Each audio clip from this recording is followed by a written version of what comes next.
Welcome to the Stronger Than Steel podcast with your host, Austin Davidson and John Keir, talking Steelers all the time. Now, here's Austin and John. Hello, and welcome back to another edition of the Stronger Than Steel podcast. The podcast, as always, hosted by myself, John Keir, and my good buddy, Austin Davidson. Heyo. It is Season 4, Episode 6. We've got a lot to talk about today. Most recently, we talked about offensive tackles. It's time to move to a skill position for the first time since quarterbacks, if you want to count that as a skill position. And I think we've got some interesting prospects to take a look at here today. And for the first time, really, I think there's legitimately a good chance that a running back gets added in the draft, or at least a player at this position group gets added sometime before training camp.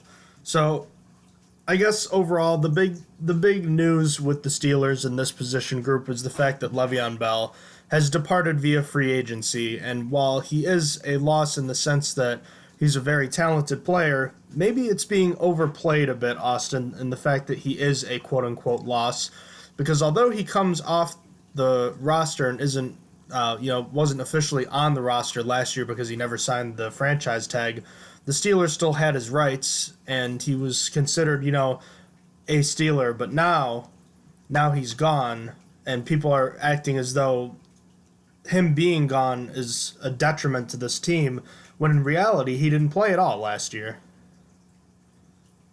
Yeah, it's not only that, but James Conner's stats when he was healthy were exceptional. Like, I still say it. I stand by it, and everyone yells at me and say, oh, I'm just a salty Steelers fan. But James Conner is a better rusher than Le'Veon Bell is. It's just how it is.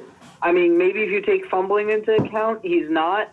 But in terms of just pure running, who's better? James Conner had the better yards per carry compared to Le'Veon Bell's last season with Pittsburgh. It just is how it is. I'm not going to take away from Le'Veon Bell's pass blocking and Le'Veon Bell's pass catching because he's still one of the best in the league at that. But when you bring in Jalen Samuels to take on that job, and you see Jalen Samuels put up 152 yards against New England rushing, it's just like it really wasn't that much of a loss for the Steelers. The Steelers replaced Le'Veon Bell pretty well, I would say. I mean, sure, they still don't really have a good blocking running back, I will say, because Jalen Samuels isn't really ready for it. And James Conner, he stepped up. I'm not going to say he was bad, but he's just not at Le'Veon Bell level, which he shouldn't be expected to be. Le'Veon Bell was one of the best at that, but it's still not the biggest losses. That's what I don't think people understand outside of like the Steelers, like outside of Steelers fans, that it really isn't as big as a loss as it's been made out to be. In fact, coming into the season, I was excited because the Steelers had $14 million in cap space and they could actually make moves, and they did. They actually made moves because they had a little bit of cap space on like the first day, even before free agency opened in the legal tampering period. So I think losing Le'Veon Bell isn't as bad as it looks. And furthermore, it already happened, whereas some national pundits are acting as though he is being lost now, and now the offense is going to have to go through change. And make no mistake, it will, but not because Lev Bell isn't there. He already wasn't there. One difference that was noticeable was the running back depth, and the Steelers had pretty solid running back depth the last few years. However, in 2017, it wasn't really needed. James Conner only had 32 carries. Stephen Ridley was signed to replace Conner in that role when he tore his MCL in Week 15 of 2017. Ridley, as we know, returned for the 2018 season, but struggled mightily in limited snaps in 2018 with 2 fumbles, one of them being a key part of the 31-28 Week 16 loss that, in essence, lost the Steelers the AFC North because they yielded control of the division to the Baltimore Ravens from that point on. So with Ridley on his way out, I guess basically what we're looking at is not so much replacing Bell as it is Ridley, because Ridley's not coming back. No way. If your running back 3 is fumbling and causing problems like that, no way he comes back. I don't think he's going to be on the team. I think he's just got to retire from here. Furthermore, Ridley added no special teams upside whatsoever as a veteran of his at his age. Before we get into kind of the position group as a whole and kind of like the players and how they stand and what's needed, let's talk a little bit about just something that's been on my mind, because you talked about Samuels and his big game against the New England Patriots this year. James Conner was kind of the bell cow early on this year, but when he went down, obviously Samuels took over and played well. For years, Mike Tomlin has routinely leaned on one running back for the majority of the snaps. Do you think it's possible we finally see kind of a by committee, or maybe at least some more split time between running backs? We really haven't seen something like that in almost 10 years since Willie Parker and Rashard Mendenhall and Mewelde Moore were in the backfield.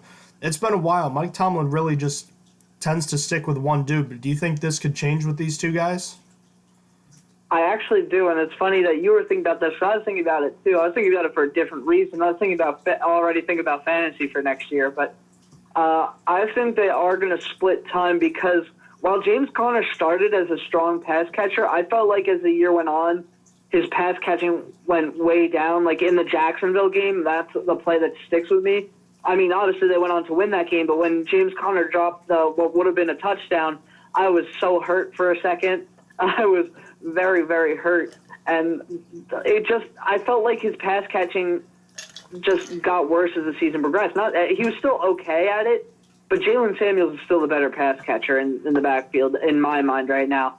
I feel like that's going to earn him a little bit more reps. I mean, I think James Conner is going to be taken off for passing reps, but I think that there's going to be more packages with Jalen Samuels where he can get on the field so he could run a route out there, because he does have that tight end background and stuff. So I think that Jalen Samuels is going to get a little bit more reps. Maybe not as a running back, like rushing, but I think he might get more reps.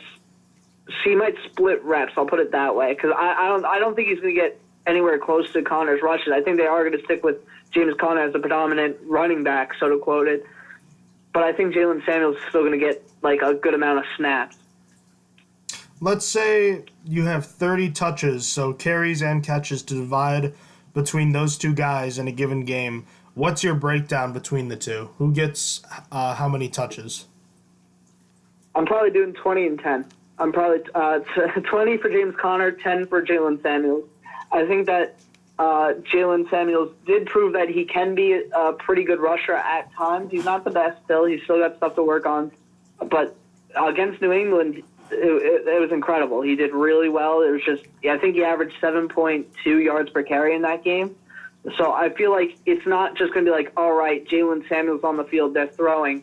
So I think that he's going to earn 10 reps. But at the end of the day, James Conner is still the starter. James Conner performed really well out there. He had so many 20-yard runs. He was going to have a lot of touchdowns if he didn't get hurt. He was going to be competing for the most rushing touchdowns in the league. But so I think he's still going to get 20 reps. So I think Jalen Samuels is going to get 10, if not maybe a little more, maybe 12 and 18.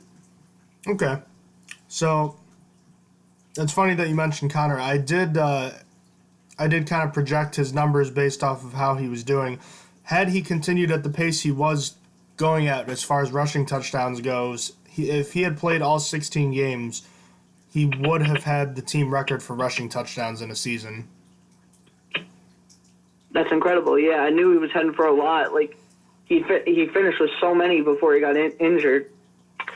And also, don't forget with Samuels, he had a career high in carries in the New England Patriots game, not just in the NFL, not just in college, but also in high school. Like, he never carried the ball that much before, and he did a very good job. So I think we'll see more this year, but still wouldn't expect a ton. So we already kind of alluded to it. Stephen Ridley's vacancy of the third running back spot means that there is kind of a need here. But let's talk a little bit about free agency versus the draft, because I think it's quite possible you see one drafted and you also see one added in free agency for the competition aspect. What do you hope to see as far as this running back group goes going into training camp? Well, this is a weird scenario for me. I do think there is a need here, definitely, but it's one of those odd case scenarios where I'd actually still rather the team to address it in free agency right now and not do it in the draft. My ideology is this.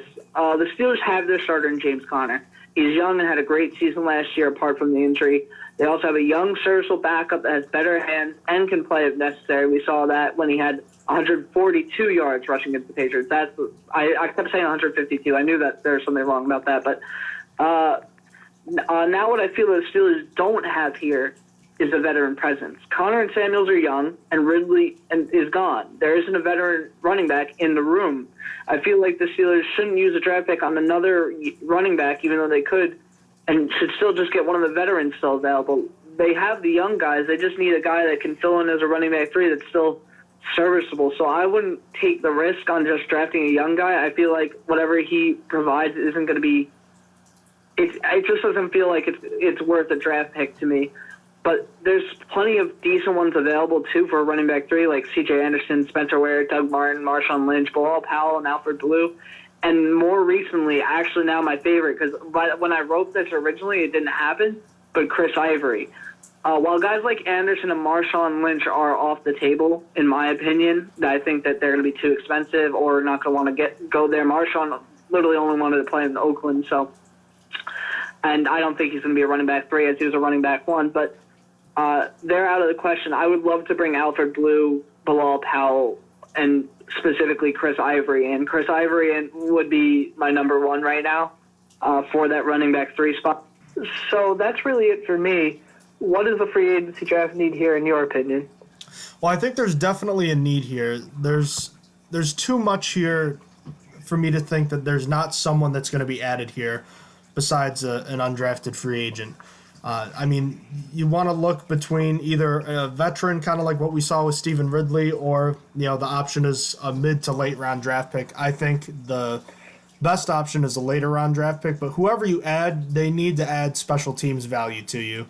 I don't want to have a third running back that's either inactive or playing a handful of snaps every game just to be a running back. I want to see them be someone that contributes on special teams as well. And I think this will be interesting because I do think that the running back position gets picked in this draft. I'm not super confident in the sense that, if I found out afterwards that they didn't draft a running back, I wouldn't be super shocked. But this is the first position where I think there will be a player taken from this position group. So all that being said, Austin, as we are now doing with prospects that are more likely to be taken as far as the position group the Steelers are looking at, we are talking about running backs. We decided to look at 8 in total. So give me a brief overview of the 4 guys you looked at. Just quickly mention their names and where they went to school, and then tell me about your first prospect. Sure. So my 4 are Qadree, Ollison, which Pittsburgh fans should know. He went to Pittsburgh. Then my next one is Jordan Scarlett from Florida. After that, I have Jalen Moore from Appalachian State. And then my last guy is Alex Barnes from Kansas State. So starting with Qadree Ollison, in his final high school game, Ollison made himself a pretty desirable college prospect by rushing for 240 yards and 5 touchdowns on 20 carries inside of what was formerly Ralph Wilson Stadium to help his team win a New York State title. He chose to go to Pittsburgh and redshirted behind James Conner in the 2015 season. However, in 2016, with Conner's knee injury and cancer diagnosis, Ollison stepped in to the starting role. He earned second-team All-ACC and Conference Rookie of the Year honors for 1,121 rushing yards, 11 rushing touchdowns, 14 catches for 77 yards, and 1 receiving touchdown in 13 games. The next 2 seasons were pretty rough for Ollison, though. In 2016, he only started 2 of 13 games, had 33 rushes for 127 yards, which is a measly average of 3.8 yards per carry, and 2 rushing touchdowns. And then in 2017, he started 8 of 12 games, which helped him a bit, as he had 90 carries for 398 yards and 5 touchdowns, with 17 catches for 186 yards receiving. In 2018, he had a pretty good year, though, arguably his best, earning second-team All-ACC honors for rushing for 1,213 yards and 11 touchdowns with an average of 6.3 yards per carry and 14 starts. I should stress, obviously, in the years that he only had 2 games started, James Conner returned, so that's obviously why his numbers went down, but still. Anyway, so getting into his positives, so one of the things that stuck out to me when looking at Ollison is that he has a tall, athletic frame for a running back. Because of his size and strength, he displays some interesting abilities as a lead blocker in space in certain situations like sweeps. Speaking of strength, man has a dangerous stiff arm. When I was watching his highlights, I'm not a college football fan, so I didn't get to see this. You guys probably remember this. He had a pretty nasty one against Virginia Tech where stiff-arming one guy led him to take out two on his way for a touchdown, just like Juju Smith-Schuster did against the Broncos. Something else I noticed about him is his play speed. His 40 time wasn't great. However, on the field, he has pretty good acceleration to make up for it. I watched him outrace a few guys for a couple of long touchdowns, even though he's not the fastest. Even when he gets caught or runs into a guy, he has the power balance to get those gritty yards after the contact. Then Ollison has shown he is capable of handling outside zone runs from the I formation. He also has some pretty strong hands, too. He didn't fumble once in his entire college career. To scale it back a little bit, and you could blame that on him not getting a lot of carries throughout his college career, but it's still a good achievement nonetheless. Finally, this is just an intangible thing, but he handled being benched after his freshman year with a good attitude and good work ethic, a.k.a. he's a team player. So that would fit well with the Steelers locker room. But anyhow, on to what's my concerns with him. I think Ollison's biggest problem is he doesn't use his strength to his full potential. His pass protection is not very good at all. He will be ran over at the NFL level like Vince Williams over Kareem Hunt style because he plays with stiff hips and knees. And he doesn't use his size and strength to punish defenders when finishing when he should. Another problem I noticed is he doesn't have very good vision as a runner. He is shown to be hesitant behind the line, waiting for a clear entry point before accelerating, and also he's slow to make cuts as well, basically for the same reason. Finally, he's not very elusive and is shown to be not very good in shaking second-level tacklers. So what's really funny is after I saw he had strong hands when it came to fumbling, wasn't very fast, and was hesitant behind the line, I immediately thought of Le'Veon Bell before watching his tape. That's really what I was thinking of going into it, but only in terms of his rushing, as his pass blocking is bad, and it's not bad, it's just okay. And he doesn't have the hands to make catches like Bell does. So I guess that's my NFL comparison for now. I mean, he doesn't have the stutter step Bell does, but the way he was described before I saw his tape, it reminded me of Le'Veon Bell. But I still like him, though. The no fumbling thing really intrigued me, as my biggest problem with Stephen Ridley being the number 3 guy last year was the fumbling in such a little amount of snaps. Obviously, things could change at the NFL level. Kareem Hunt didn't fumble once at Toledo, and then on his first play in the NFL, he fumbled. So doing well in college doesn't necessarily mean it will translate to the NFL, but still. Ollison's going to be detrimental if he has to be pass blocking, so it hurts his value quite a bit. But I think with how athletic he is, coming from parents that were both NCAA basketball players, I think a team is going to want to bring in Ollison for a 7th-round pick, possibly a late 6th, but I would say Ollison gets drafted in the early 7th round, where the Steelers just so happen to have a pick 5 in that round. But let's hear the names of your 4 prospects, and then get into your first one after that. Excuse me.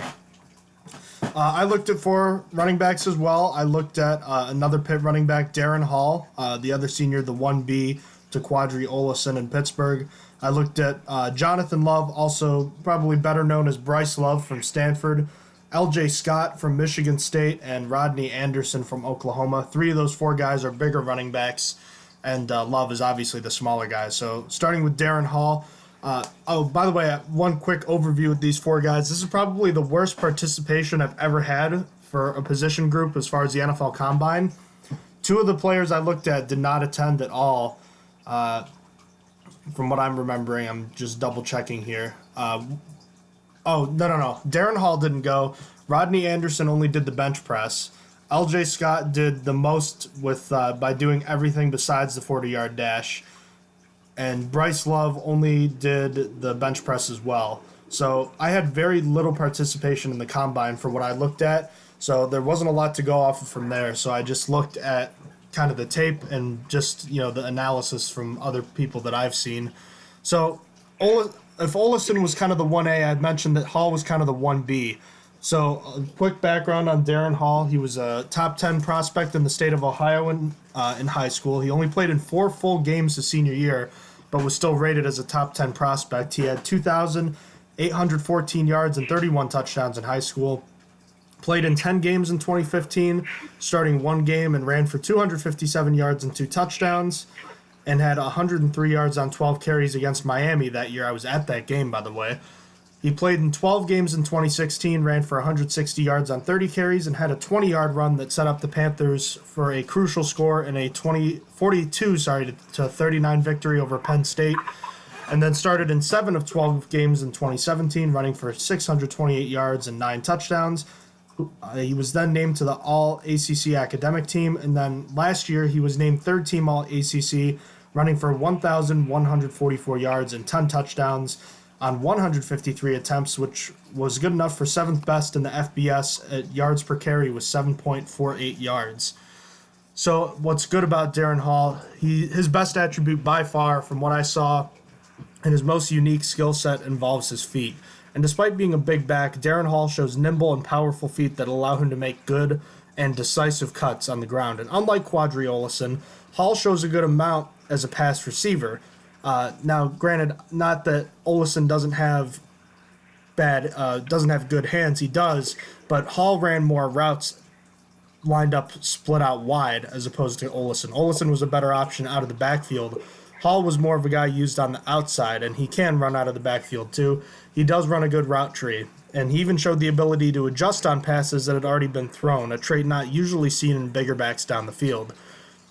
Hall is decisive and has a good eye for the defensive front, and that vision was key to his success in Pittsburgh, and he runs with great physicality and loves to run over defenders, as you might expect a bigger back like him enjoys to do.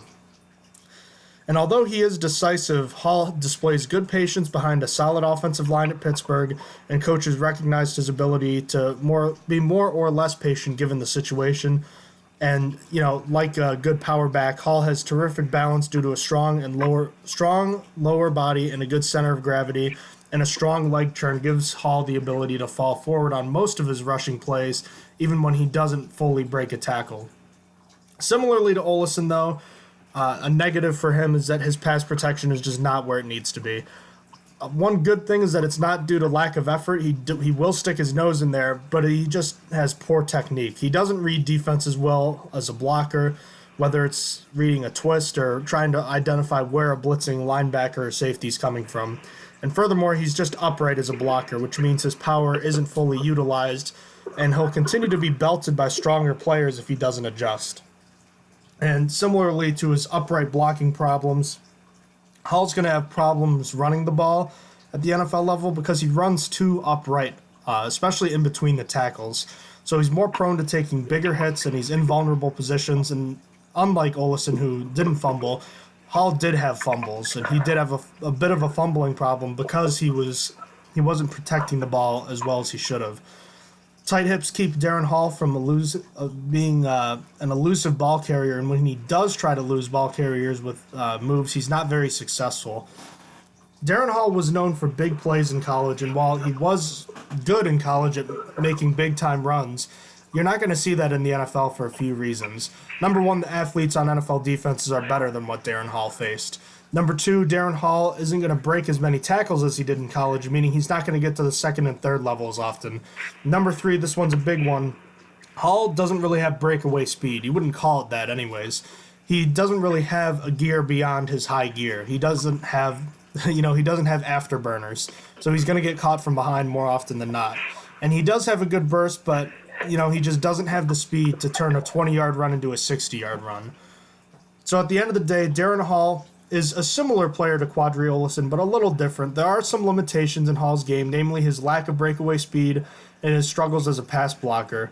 His ability as a pure runner, though, and his physical style should give him a chance and at a good NFL career in a rotational system. But for now, he's best served as a practice squad player or a third running back, in my opinion, while he improves his pass blocking technique. And I think Hall should be someone that we pay attention to as the draft wanes and we get closer to the end.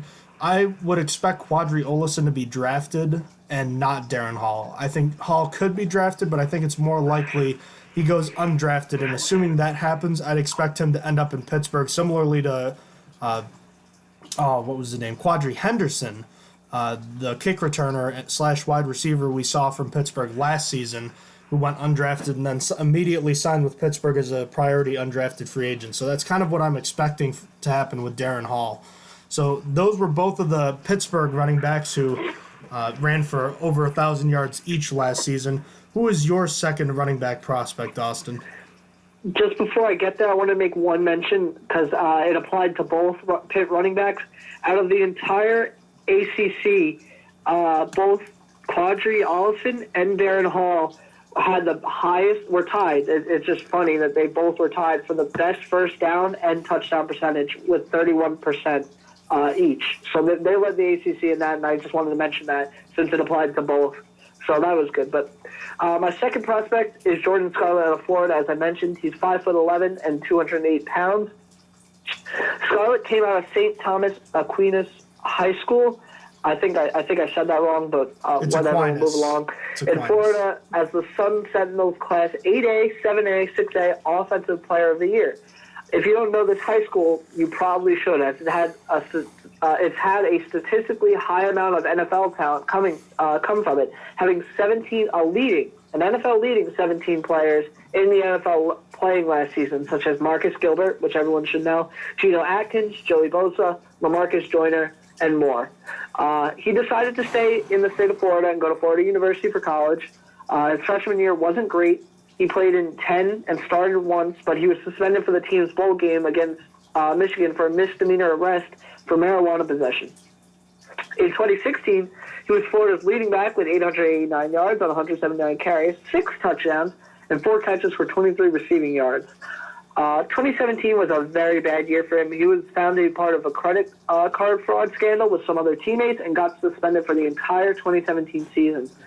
In 2018, he returned in full force, though, starting 12 of 13 games, rushing for 776 yards with a 5.9 yards per carry and catching 10 passes for 84 yards.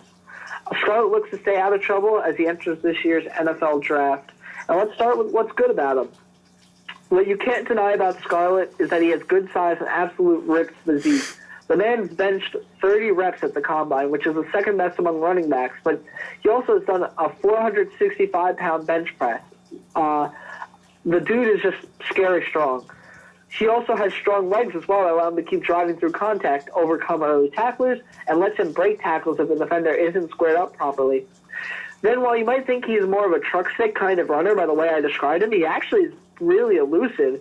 He has great jump cuts for starters, using quick acceleration out of the cut to glide and weave around defenders. He does it all over the field, too. He's done it in the backfield, on the second level, and to the safeties. I don't think I stress enough how crazy his acceleration is, though. I highly recommend you watch this man's highlights. Every single highlight he has is him bouncing off tacklers and getting to full speed in the blink of an eye. It's actually insane. I've never seen a guy accelerate like Jordan Scarlett does.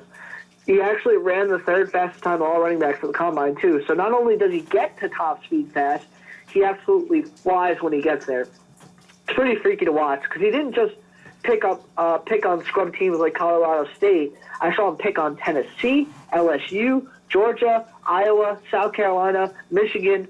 Tacklers from all schools really struggled to tackle him. He proved himself on several different occasions. But so getting to the negatives, I think the biggest thing that sticks out is his off-the-field problems.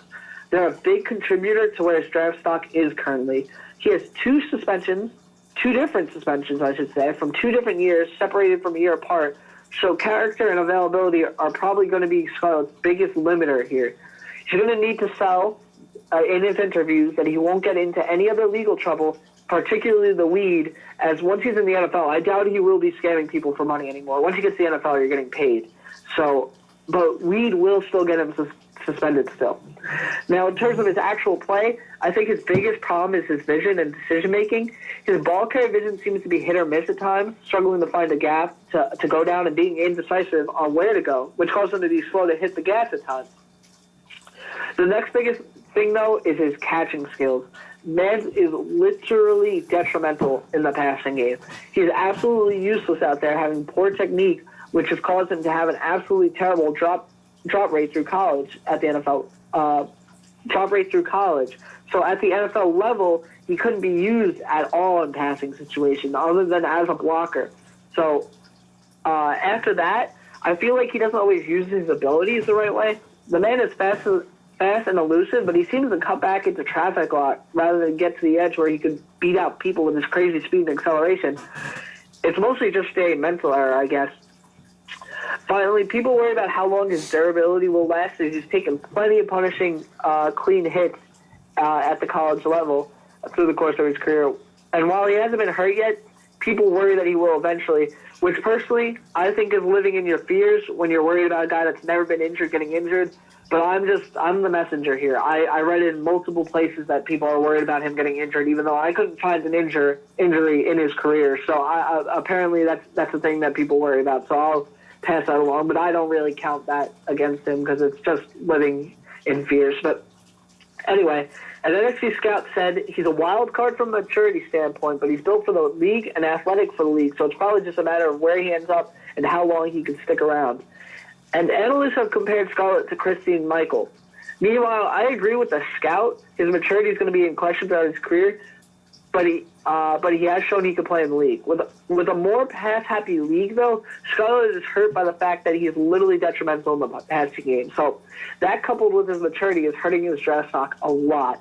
But as a runner, man, Scarlett is insane, an insane talent. I think his running reminds me of LaShawn McCoy in his prime. Just a LaShawn McCoy that can't catch. Same number, too. LaShawn McCoy is 25, and Scarlett wore 25. So I think he's going to be drafted in the 4th round. Easily without the suspensions, I would have said 3rd or possibly late 2nd if a team thought they could work on his hands in the passing game. But because of the suspensions, I'm placing him in the mid to late 4th round with the possibility to fall in the 5th. So that was Jordan Scarlett out of Florida. Who is your second prospect? I'm taking a look at Bryce Love, the well-known running back out of Stanford. Measuring in at only 5'9" and 200 pounds, the senior from Stanford was a former track star growing up. He actually set the United States of America record for 11-year-olds in both the 100-meter dash and the 400-meter dash, and also won the 200-meter dash at the U.S. Track and Field Junior Olympics. So as an 11-year-old, that's pretty impressive. In college, though, Bryce Love had a very productive career. High school, not college. He ran for over 5,300 yards and scored 71 touchdowns in high school, and then immediately played as a backup to Christian McCaffrey his 2015 freshman season and scored 2 touchdowns on a 7.8 yards per carry clip, and continued to impress as a change of pace back for McCaffrey in 2016, running for 783 yards and scored 3 touchdowns on a 7.1 yards per carry clip. 2017 was really Bryce Love's breakout season, though. He was a Heisman finalist, running for over 2,000 yards and had over 8 yards a carry while scoring 19 touchdowns on the ground. He won the Doak Walker Award, which is for the best running back, and was also named the Pac-12 Offensive Player of the Year. He also had 15 straight games with at least one run of 30-plus yards, which is pretty impressive if you ask me. Again, you see that from his accomplished past as a former track star. And his senior year was one to forget, though. He only ran for 739 yards and scored 6 touchdowns. His yards per carry average was 4.5 yards, which at the NFL level, that's pretty good. That's what James Conner had last year, but that's just not as good when you consider where he had been throughout most of his career and the fact that usually in college it's higher. He struggled through injuries and skipped his team's bowl game, and it was later announced that Love tore his ACL in this team's regular season finale, so he's also coming off an ACL tear. What's good about Bryce Love? Well, that breakaway speed is certainly something that you're going to notice right away, but scouts have also noted that he's a high-character guy, someone that would be a good add to any locker room.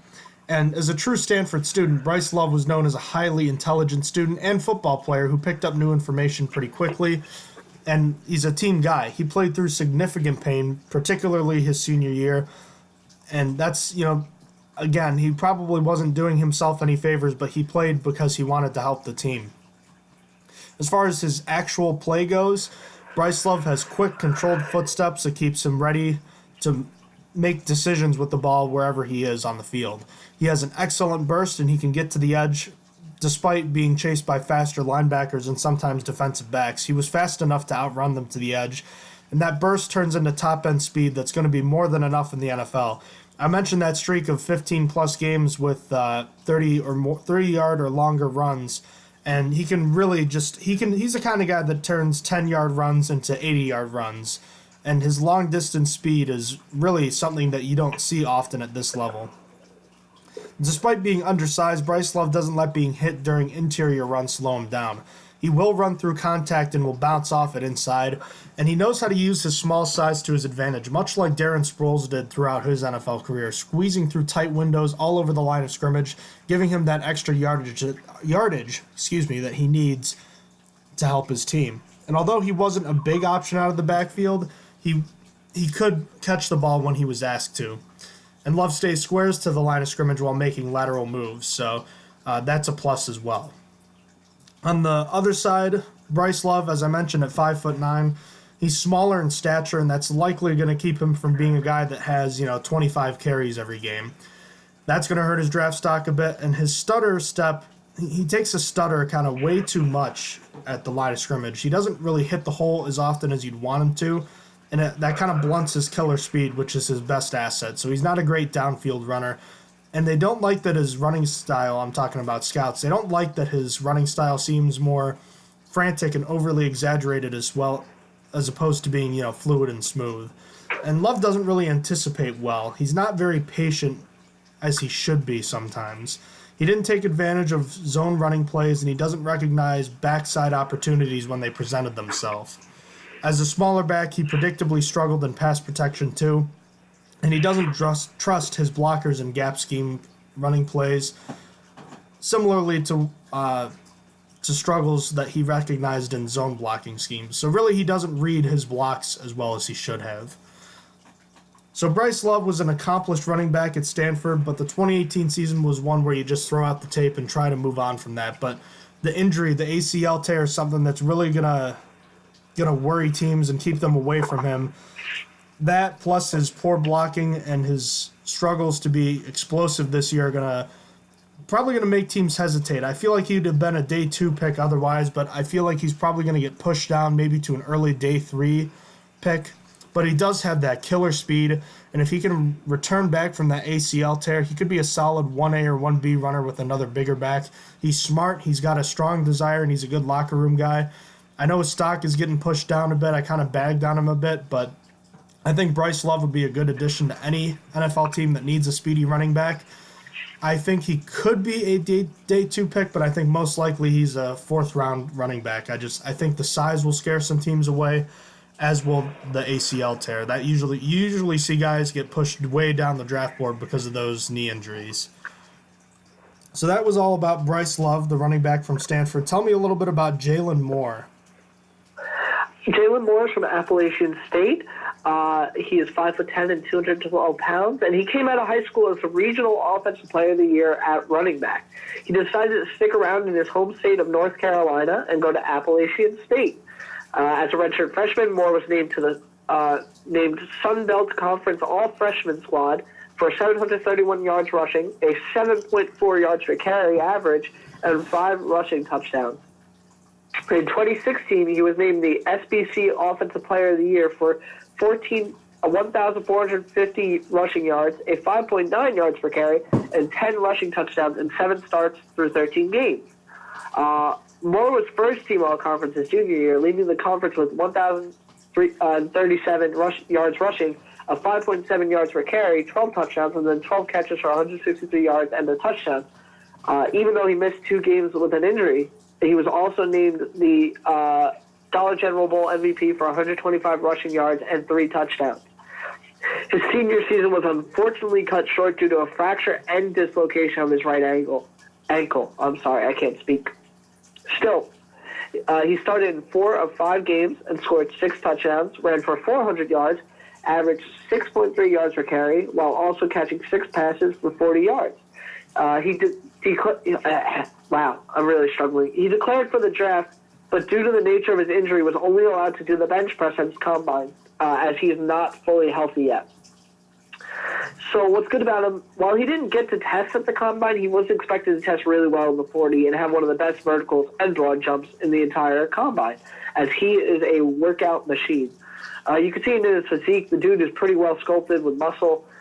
Now, what I like about him is that he actually looks for work as a pass blocker. He's gritty and defends his quarterback at all costs. I like that from a running back. In terms of his actual running, though, he's probably best as an inside runner because he plays heavy behind the pads, loading up to run into tacklers with force, and also using his pads to help his tackle breaking. Excuse me, I'm sorry, getting sick. Using his square pads to help his tackle breaking ability to fall forward. He also has shown the ability to finish his runs in space, so that's always good. Then he is a patient runner who can make decisions quickly while also having decent lateral movement to get over or shake tacklers that are in his face. Finally, he'd be comfortable in the team's outside zone scheme if that's what was actually at the NFL level. He proved that in at Appalachian State. So, on the other side, the big thing is really still the injury. He didn't just break his ankle, he dislocated as well, and in mid-October. Right now, it's looking like he won't be ready for training camp because of how bad his injury is, as it was projected to be an 8 to 12-month recovery time. So there's a possibility he won't be ready until October, which would make him a prime target to be placed on PUP and designated to return in October. But that is still not ideal. Now, in terms of his actual play, his acceleration isn't good, especially after trying to elude a tackler. Quite the opposite of Jordan Scarlett. Really, he's just more fast and sudden. He doesn't have the quick twitch movements you'd want out of a running back. Then he looks to be more consistent with his reads on zone plays rather than gap plays, so that may cause teams to limit his usage at the NFL level. It also makes his skills more suited for a grinder role rather than a dynamic ball carrier.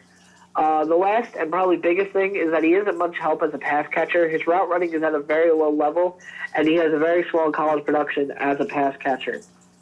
So, like Scarlett, Moore's lack of abilities as a pass catcher are going to hurt him a lot in the draft.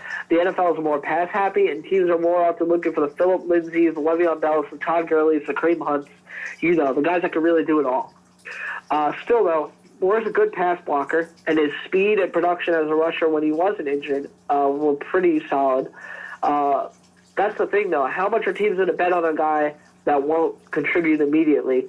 He could be ready as early as August or September, but there's still a possibility he isn't cleared all the way until October, and maybe there's a setback. Maybe it's longer. Maybe he doesn't come back for the season. You never know. The nature of the injury was a rough one, too. There's going to be questions on whether he'll be the same player afterwards, as there always is.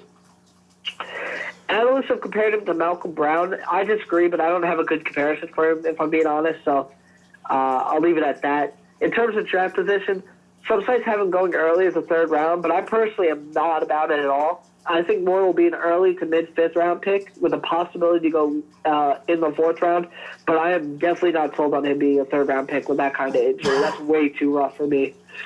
So that was Jalen Moore out of Appalachian State. Let's hear about your third prospect. I looked at L.J. Scott, the big running back out of Michigan State. So he's another big boy that I was looking at. The tallest running back I looked at, standing at 6 foot. Actually, wait. Yeah, he's tied for the tallest. I should know that. He's 6 foot and 227 pounds, a senior.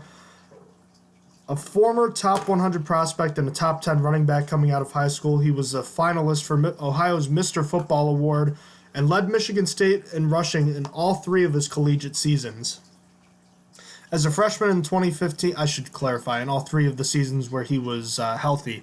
As a freshman in 2015, Scott scored 11 rushing touchdowns and had 699 rushing yards to go with 1 start.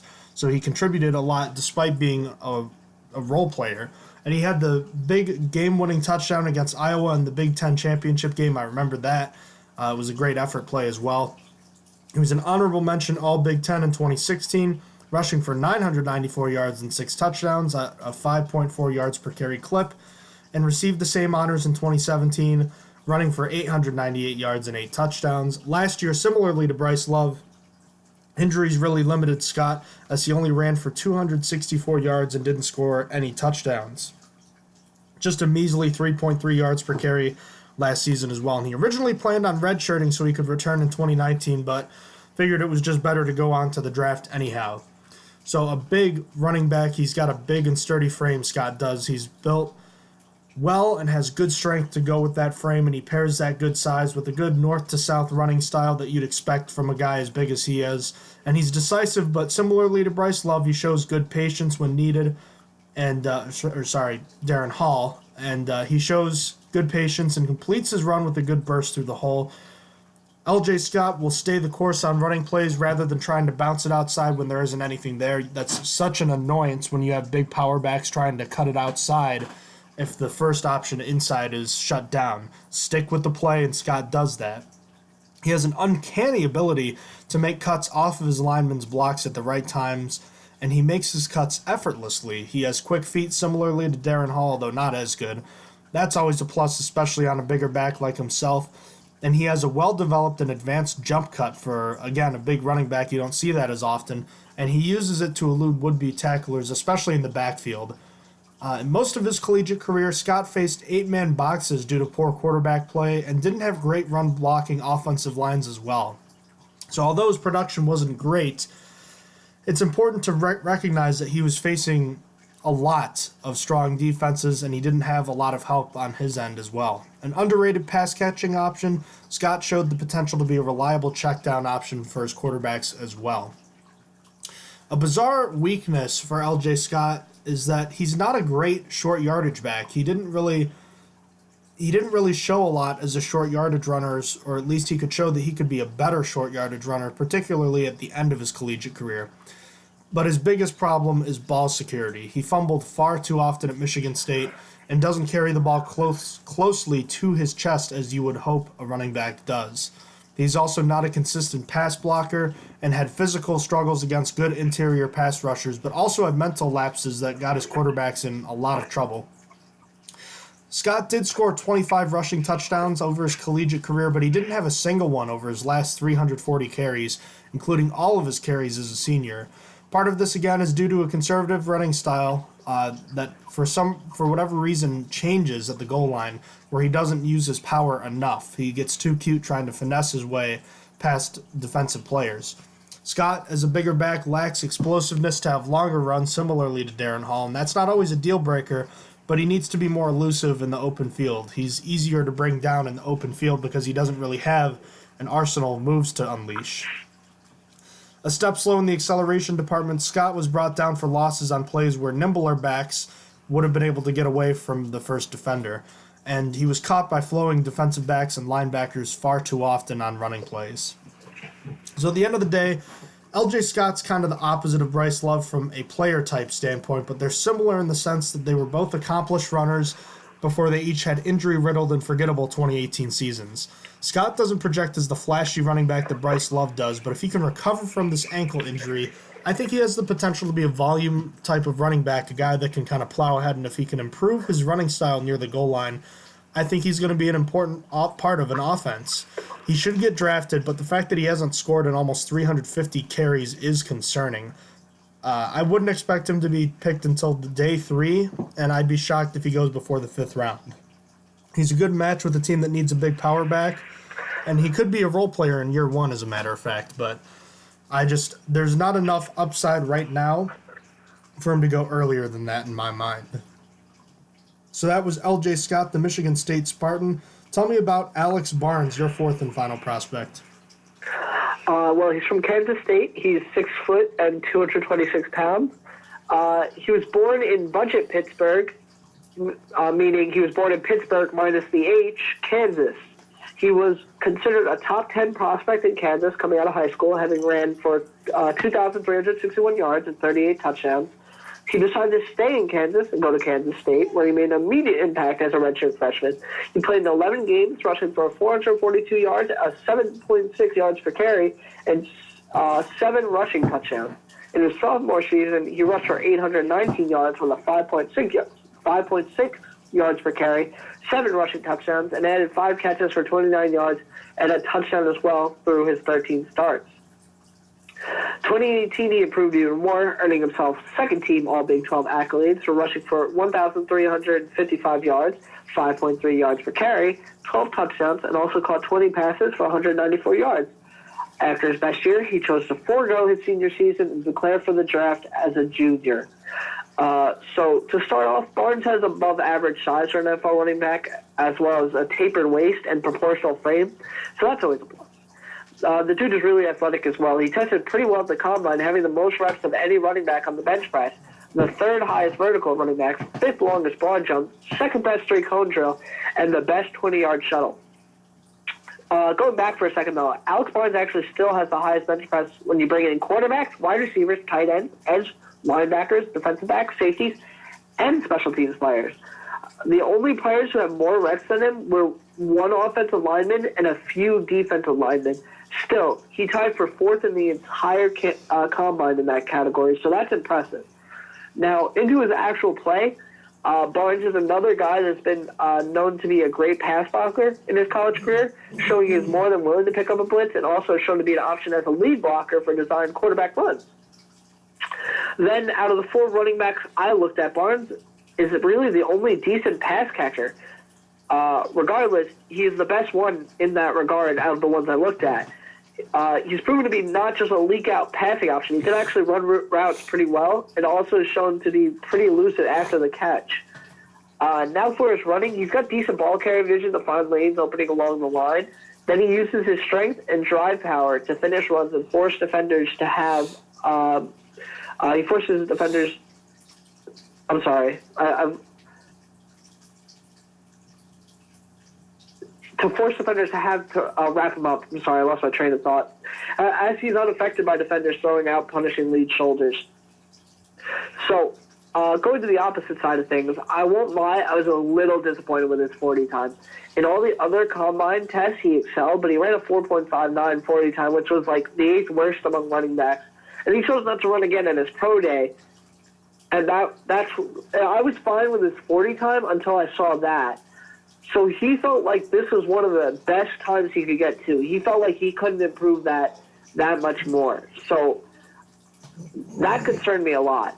Now, another problem I have is his burst. It's a problem when he's running with stride level downhill, but it's a huge problem when he has to change direction or is forced to slow down and cut somewhere else. He plays with heavy feet, especially in tight quarters. I think that's what contributes the most to his lack of burst. Moving along, though, he plays a bit too upright through the line of scrimmage, and his base is so narrow that his knees are almost touching. He also isn't an elite pass catcher. Don't expect him to go and get throws outside his frame. He needs that ball thrown right at him to guarantee the catch. Finally, there's room to improve his hands when he does take on blocks versus blitzes. So analysts didn't have an NFL comparison for Barnes, and frankly, neither did I. Watching his tape, I couldn't really see a player that came close to what he offers in terms of his pass blocking and pass catching. Anyway, Barnes is a gritty running back, willing to run straight at guys and as I just said, block, but it may not really be a choice. His lack of burst in space might just be forcing him to run straight into a guy instead of trying to get around them. Still, though, if it works, I guess don't change it. So as for draft position, it was kind of hard for me. I thought at first Barnes was likely a round 3 guy, but then I realized how many running backs in this draft are considered round 3 guys. A lot of running backs in this draft are going to go between rounds 3 and 5. So I'm going to say early 4th round for Barnes. He has the possibility to sneak into the 3rd, but I think there are just a few too many running backs better than him to say that for certain. So I'm going to settle on early 4th round. So let's hear about your last prospect, Rodney Anderson. Rodney Anderson from Oklahoma, yet another Oklahoma prospect. This time, Anderson he sticks out in a different way from Kyler Murray. Kyler Murray is a short quarterback. Rodney Anderson is a tall running back, taller than his quarterback at 6 foot, 224 pounds, the redshirt junior. Started his collegiate career with an unfortunate broken ankle that ended his season, and then suffered a fractured vertebrae in the spring of 2016 before he was able to fully return from that injury, which forced him to miss all of that season. But he was allowed to redshirt that year, so that did help him a little bit. He was finally healthy in 2017 and showed it, leading the FBS in scrimmage yards over the final 7 games of the season.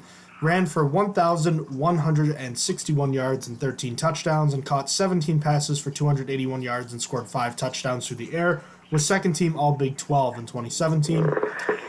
Right knee injury ended his senior season as he had just 11 carries for 119 yards and 3 touchdowns. Thought it was interesting. According to Lance Zierlein of NFL.com, Anderson's best NFL comparison is Stephen Ridley, which is interesting. Despite a low number of collegiate starts, just 217 touches, not starts, sorry, Anderson scored 21 touchdowns, which is a very high TD percentage. He has loose hips, and that's always a plus for a running back. He can make good reads at the line of scrimmage with considerable traffic, and his patient running style worked to his advantage at Oklahoma. Anderson has quick but effective cuts that allowed him to lose minimal speed while making the cuts. He has a deadly stiff arm that he loves to punish defenders with, as seen on tape, a strong base and core that makes it difficult for defenders to bring him down in the open field, particularly with arm tackles, and a capable pass catcher out of the backfield. Anderson has good hands and adjusts well to poor passes. On the flip side, though, an issue with many good power backs, they aren't dynamic with their movement and can't hide their lack of elusiveness. A running style that doesn't have a great flow to it, an inconsistent burst for Anderson makes it tough to lean on him over the course of a game, and he doesn't have many gears. I forget which running back I talked about. I think it was Darrin Hall. Anderson has even less gears. It's basically low gear or high gear, and if you can slow him down to force him to downshift, forget about it. He's not going to get going again. Another issue tall runners struggle with is their upright running style, leading to poor ball security, similarly to Darrin Hall and LJ Scott. Overall body protection as well. He's taken his fair share of hard hits, Anderson has. And the big one is injuries with Rodney Anderson. They've ended 3 of his 4 collegiate seasons, and injuries may have made him a bit gun-shy in pass protection. He's not as willing to engage blockers as you would want him to be. And furthermore, he's just not good at identifying blitzers either. So at the end of the day, Rodney Anderson is a good runner with a solid amount of production and touchdowns and limited snaps. He has good size for the position and instincts ahead of his experience, but he doesn't have the big playability or elusiveness to be a feature back. And furthermore, those injuries are very, very concerning, obviously. You know, you fracture a vertebrae, that's going to catch people's attention. It's amazing that he's still playing, for that matter. But I think teams would be smart to wait a bit on Anderson. Certainly worth a day 3 pick, but I think he could be a good downhill runner. But again, injuries are just something you really have to be careful with. So I think he's a late 6th, possibly an early 7th round pick. But we'll see. Maybe he could go earlier than that. So now we've talked about 8 different running back prospects, Austin. And now it's time to rank them based on how you think they would fit best with the Pittsburgh Steelers.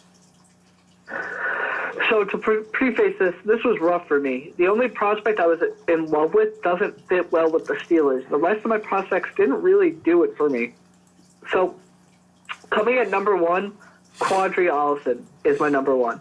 He wouldn't go until the 6th round, so it's a low risk, and you get to keep him in Pitt. So he likely wants to be there with his ex-teammate James Conner again. We'll see. That was my number 1. Then I had Alex Barnes next. This was rough for me because Barnes didn't exactly thrill me either. To me, a 3rd or 4th round pick is too high to take a running back for the Steelers, but it was just mostly the idea that Scarlett just doesn't fit with the Steelers with how they've been cleaning the locker room.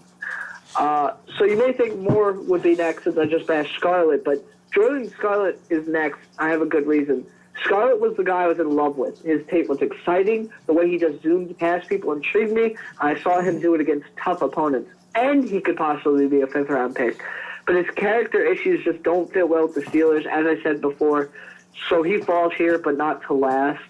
Then that leaves Jalen Moore out of Appalachian State. The Steelers do not need to develop a running back. They got James Conner and Jay Sam. They need a guy available at the number 3 spot in case of injury.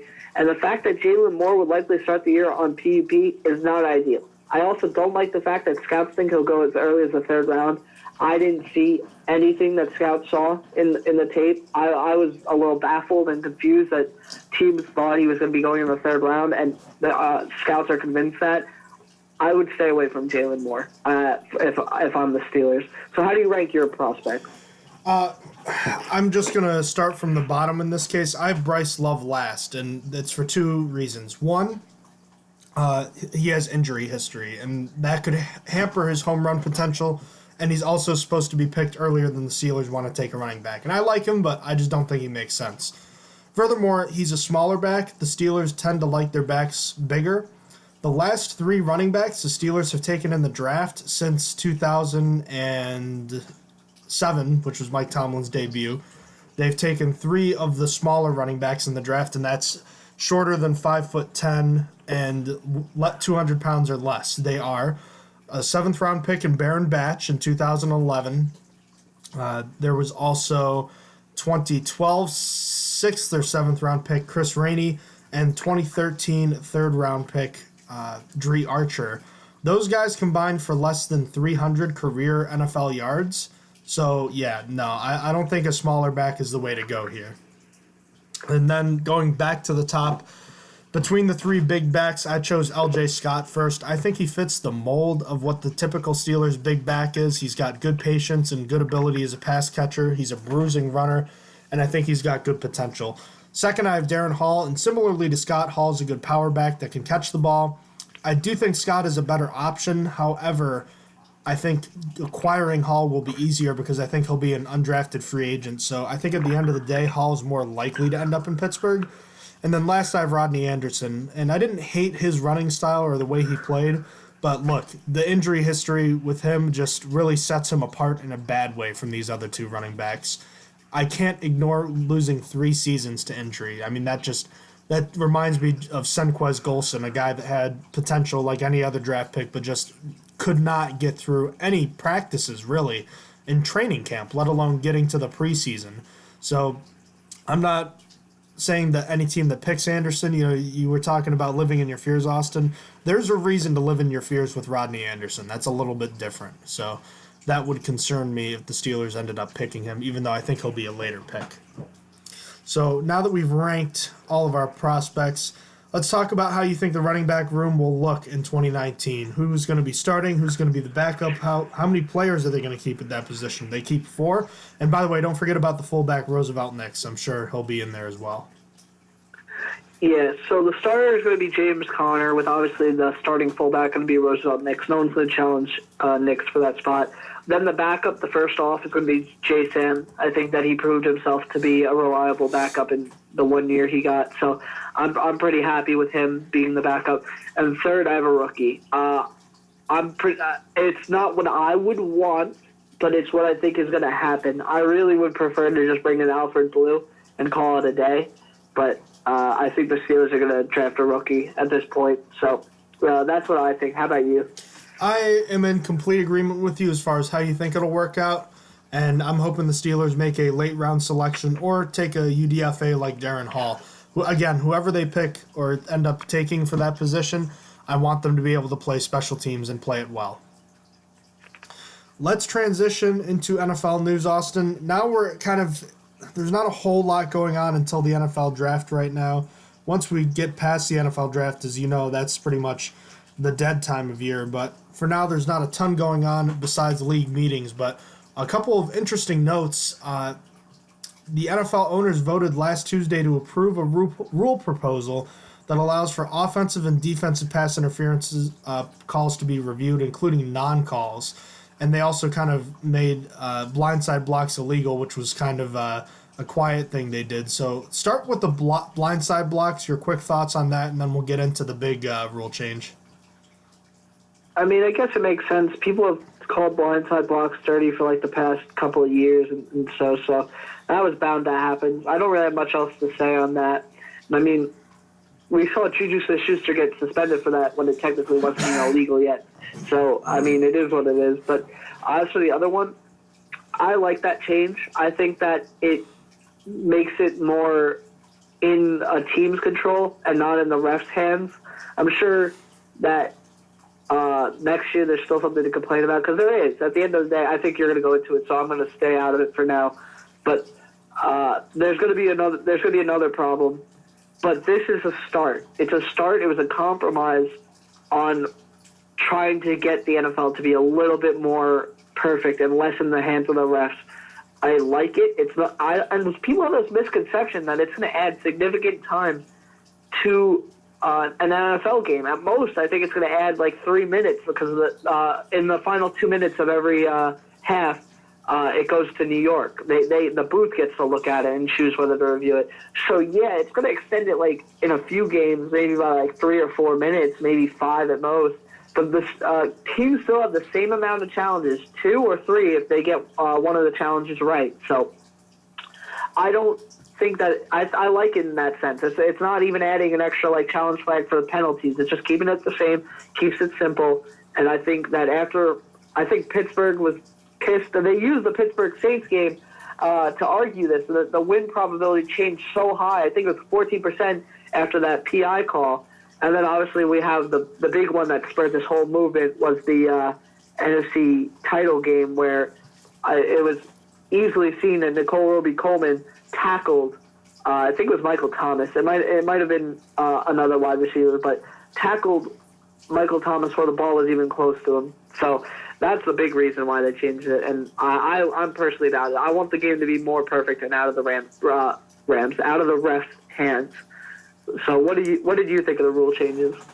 Well, starting with the blindside blocks, and I guess this is kind of similar to both points. I am concerned because I think that can just make things more confusing, and I think it could make things more confusing for fans who maybe don't know that this is a new thing.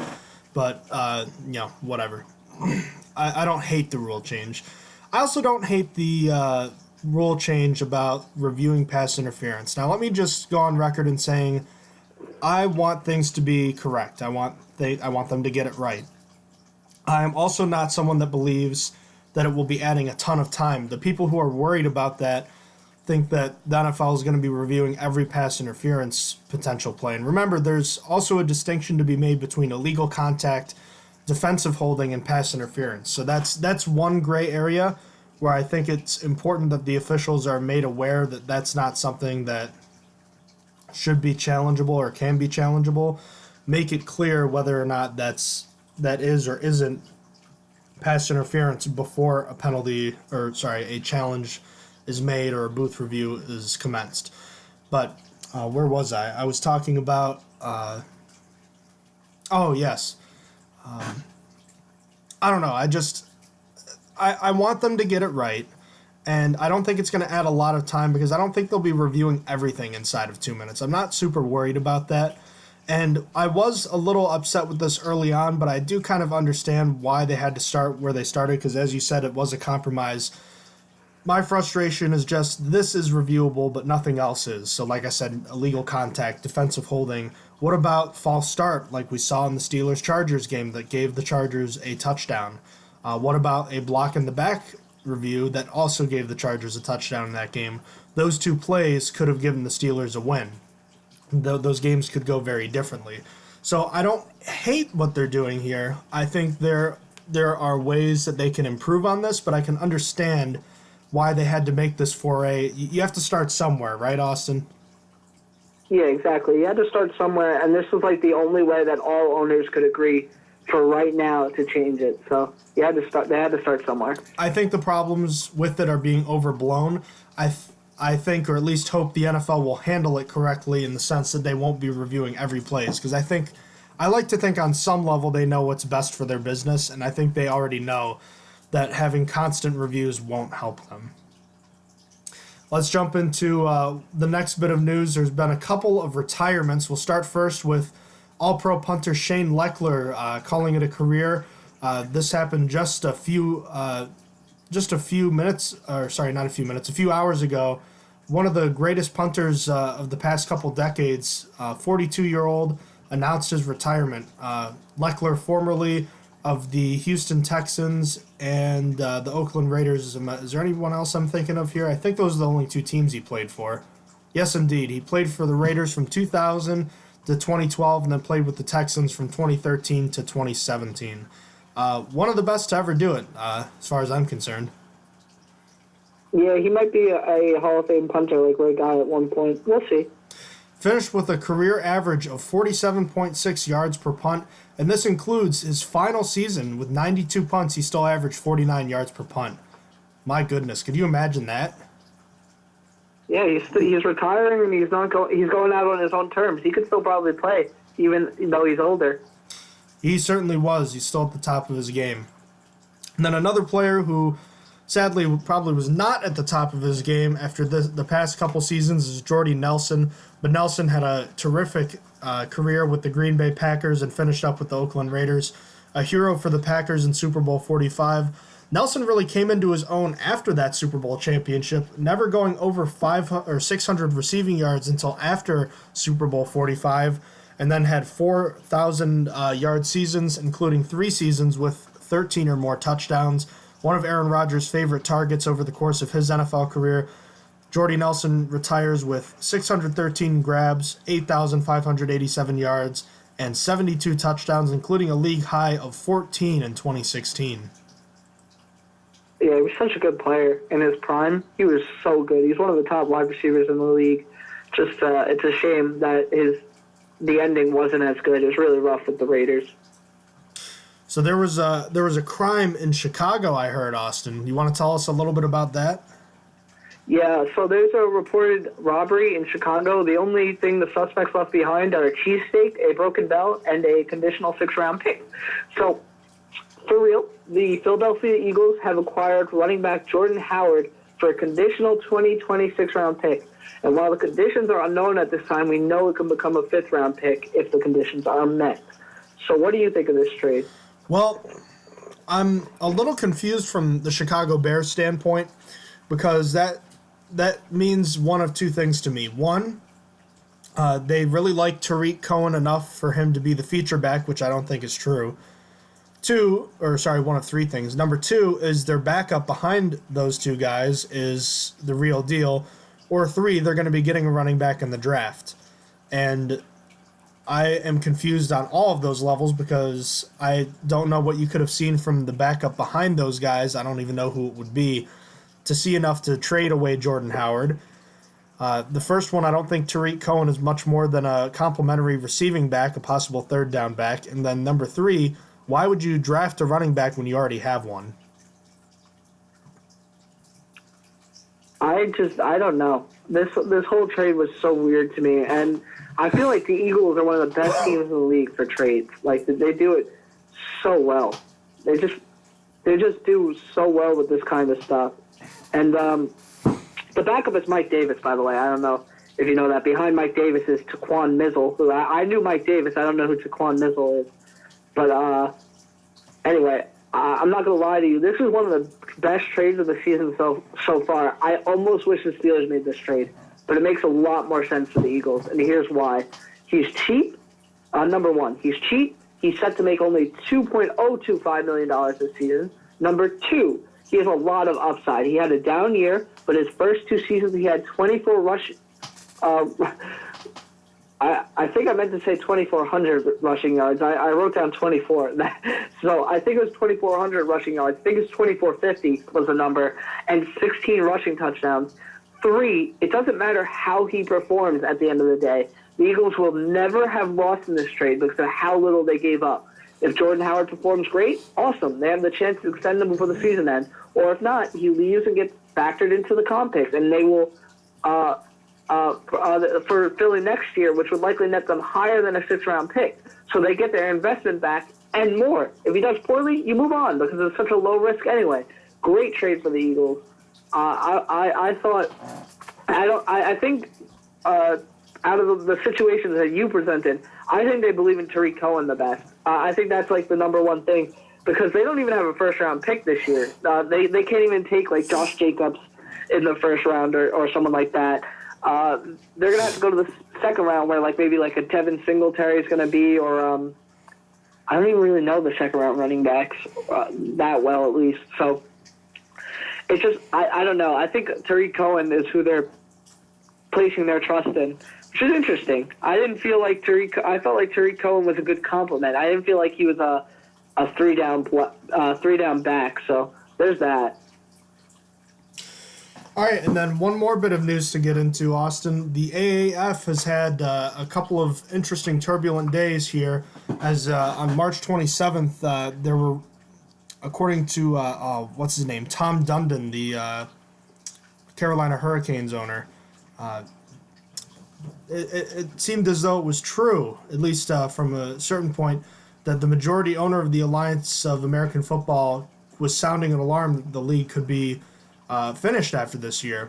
He told USA Today that they need the NFL's Players Association to agree to allow younger NFL players to play in the AAF next year, and if that doesn't happen, they might have to discontinue the league. And I know that there's been a lot analyzed about it, and I want to hear what your thoughts are.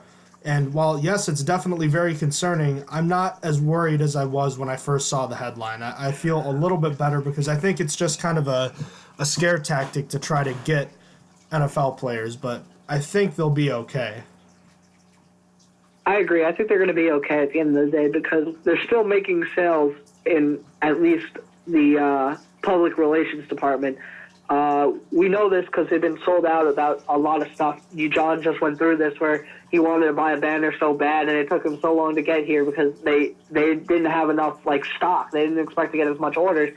I had ordered just in time, but my other friend Dom, who's a Hot Shots fan, also had to wait a month for them to even ship his thing, and he ordered a day after me because they weren't ready for all the orders. So they were doing okay in that department. They were trying to get more from the viewership because at the end of the day, that is where they get most of their money. They get money from ads, from people watching. They get more money when more people watch. It's how it works. So I think that's exactly what he's trying to go for. He's trying to say, listen, we're trying to work with the NFL. We're trying to get you some players we're trying to develop some players so they can get back into the NFL to help you guys. So help us out and stop us from crumbling. But he's just saying that, like you said, as a scare tactic. I think he's fine. I think they're doing okay, and that they want to scare the NFL into saying, oh, wow, well, the AAF is actually pretty interesting. It lets us test some rules without having to change anything in the NFL yet and see how people react to stuff. And it also lets us develop some players and bring them back to the league, the exciting ones. So I think that's the idea here. I agree with you that it's just a scare tactic for the most part. If it's not that, do you think it's possible Dundon could be trying to do something to get out of his out of what he did here? Because he made the investment just a few weeks ago, and there seem to be some people who think that he's just trying to get out of it. Because if it is possibly folding, it's news to Charlie Ebersol.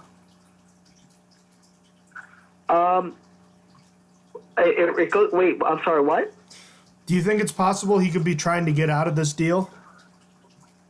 I don't think so. I feel like he would just I don't know, how would you get out of it by just complaining? Try and sell it, or just let it crumble on its own? I don't understand. I'm confused how it would benefit from him, from his standpoint. How would he get out? What is incentivizing him to get out if he just says this stuff? I'm not entirely certain, but I've seen people saying that they think he might be doing something similar to what Donald Trump did with the USFL, and I don't know exactly what he did with that league, so I'm going to have to do more research on that. But regardless, I think the initial concern has been buoyed for now, and we know for sure that they're playing games this week, and Saturday's games just concluded. We have 2 more games tomorrow. And they said nothing was guaranteed after this week, but I'm not that concerned. They said that a decision was going to be made over the next couple days, and we never heard anything. So I would assume they're just going to stay the course. Yeah, I agree. I think they're just going to stay the course. And we've talked about, at least offhand, why it would be difficult to have NFL players loaned to the AAF, at least right now under the collective bargaining agreement, because of course, the fact that they play their games at a different time of year and the potential injury problems where a guy would need compensation. So you've got injury concerns for instance, tearing your ACL in September, you can come back next September, but tearing your ACL in April is different. You're not going to be able to make it back for the start of the year. Whereas, and then another issue you've got is, again, the player accrued seasons at the NFL level. Playing in the AAF and exposing yourself to injuries is not going to result in an accrued season at the NFL level, or even half of an accrued season, and that's not something that can change until the new CBA is discussed, until this current one expires. Speaking of that, I heard that they're starting to discuss the CBA in the next coming month. They're doing that very soon to start getting it going before to figure out we're going into a lockout as soon as this one is over.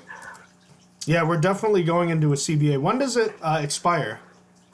I believe 2021. I believe I believe anyway. So because I think that's why they're starting a few months. They're starting to get a little bit to get into a little bit early. Let's see, NFL CBA expiration. It does expire in 2021. Yep. A 10-year term set to expire after the 2020 season, so that would be around this time next year, like you said.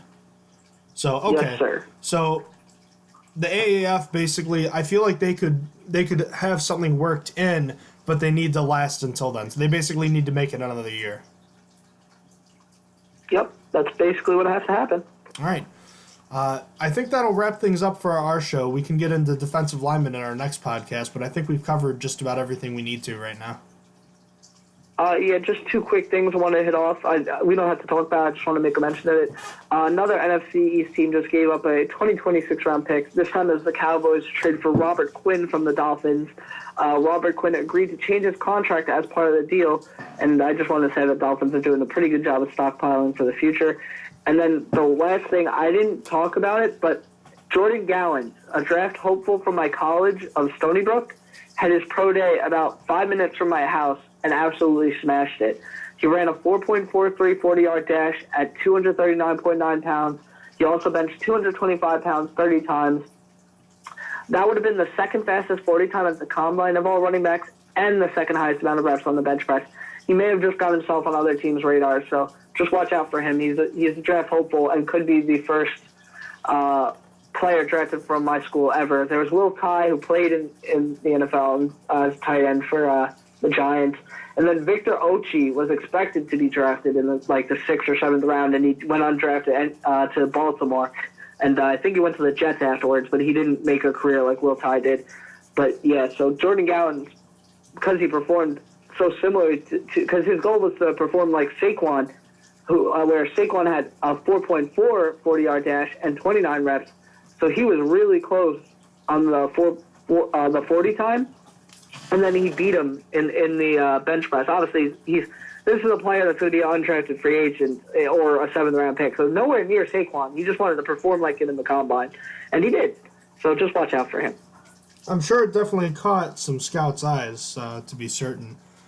Regarding the Dolphins real quick, do you think I hear a lot of people thinking that they're tanking with Ryan Fitzpatrick to get a quarterback next year because it's a good quarterback class from what I understand in comparison to this one, or do you think they just take the quarterback this year?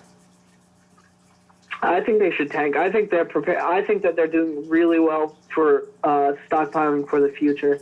I believe that they should avoid quarterback this year unless they really. You know what's funny? I had this conversation with another team just earlier today. I think that if the Dolphins don't see a quarterback they like, they don't draft a quarterback. Don't force it. Yeah, the fans might be pissed off, but just don't do it. You need to do what's best for your team. Draft a nice, good young piece that you could develop, and then get a good quarterback next year. But you need to trade up next year if you're betting on that. And then I think the same for the Giants. I think the Giants need defense so badly and offensive linemen that if the Giants don't have a quarterback that they're absolutely in love with this year, they should be drafting like 2 defensive pieces in the first round and then making sure they get a quarterback that they want next year. I feel like that's the move for both those teams, the Dolphins and the Giants. I agree with you, because here's the other thing to consider. Just because quarterbacks are taken in the first round every year, they don't always turn out great. I'm sure you remember 2013, the first 2 quarterbacks were E.J. Manuel and Geno Smith. They turned out really well. Who could forget the 2011 draft class with Blaine Gabbert? You've got Jake Locker and Christian Ponder. Those guys all panned out really well. So, temper it. You've got Kyler Murray and Dwayne Haskins and Drew Lock, and all of them have maybe not necessarily red flags, but concerning points. Yeah, exactly. Like, what was the draft class that Derek Carr came out of? 2014, right? Yes. 2014 is when Derek Carr got drafted? Yes. You are correct. Well, regardless. I'm correct? Okay, cool. But anyway, he's the only quarterback from that draft as well that hasn't moved. He's the only one that didn't go to another team so far. And it's a point that if you're not in love with the quarterback, just because he's a first-round talent in the eyes of scouts and stuff, doesn't mean he's going to work out. You need to be really sure that because you're stuck. Usually, if you draft a first-round quarterback, you're stuck with him for like 3 years at the minimum, or maybe 2 years if he's extraordinarily bad. But you need to. Usually, teams commit, even if they're bad, for like 3 or 4 years till it's time to let them go. So it's a big commitment to make for this position. So I feel like if you're not in love with the quarterback, you just should avoid it. You should do it. If you see one in the future that's coming out, that's what you should be going for. Someone should tell the Arizona Cardinals that. Yeah, they apparently don't understand. They don't understand at all. They're talking about Kyler Murray like they're taking him, and if I were Josh Rosen, I'd be pretty upset. I mean, with knowing Josh Rosen's personality, he probably is upset. I'm surprised that he's been such a good boy in the NFL. I was thinking he was going to be a locker room problem, and honestly, I wouldn't blame him if he was pissed off, like right now, and like going on Twitter. But like I think he wants to get traded. I think he's being quiet on purpose so he could just go, because I think Cardinals have disrespected that man so hard. All right, that'll wrap up Season 4, Episode 6 of the podcast. Thank you, as always, for tuning in, and we'll have our next episode talking about defensive linemen recorded and up relatively quickly here. We appreciate your support, as always, and we're less than a month away from the NFL draft now, so we'll be ramping up pretty quickly here.